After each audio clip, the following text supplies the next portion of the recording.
Okay.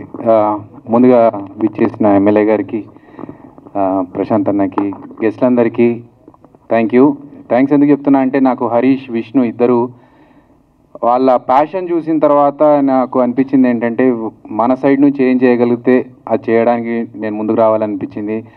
ఈ OC సినిమాలో ఎలాగైతే సినిమా ప్యాషన్ పెట్టుకొని ఒక యాక్టర్ అవ్వాలనే కోరికతో హీరో ఎలా అయితే స్ట్రగుల్ అవుతాడో, నిజ జీవితంలో కూడా వాళ్ళిద్దరూ ఈ సినిమా చెయ్యాలి, సినిమాను బయటకు తీసుకురావాలని ఎంత స్ట్రగుల్ చేస్తున్నారో నాకు తెలుసు. నేను వాళ్ళను క్లోజ్గా అబ్జర్వ్ చేస్తున్నాను, వాళ్ళతో మాట్లాడుతూ నాకు తోచిన సలహాలు ఇస్తున్నాను.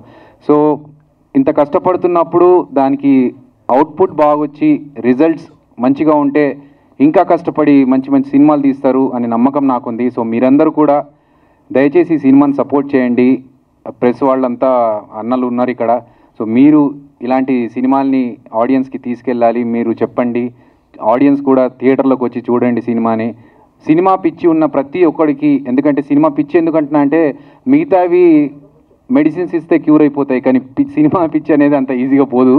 ఒక్కసారి పురుగు తిరిగిందంటే డెఫినెట్గా సినిమా చేసే వరకు మనిషి నిద్రపోడు. అలాంటి సినిమా ప్యాషన్ ఉన్న వాళ్ళందరూ మీ పేరెంట్స్తో, మీ ఫ్రెండ్స్తో వచ్చి సినిమాని చూపెట్టండి. వాళ్ళకి మీ బాధ ఏంటో అర్థమవుతుంది.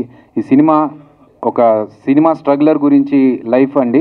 మీరు తప్పకుండా చూసి ఈ సినిమాని అండ్ కాస్ట్ అండ్ క్రూని సపోర్ట్ చేస్తారు, ఆశీర్వదిస్తారని మనస్ఫూర్తిగా కోరుకుంటూ all the best to the team. Thank you.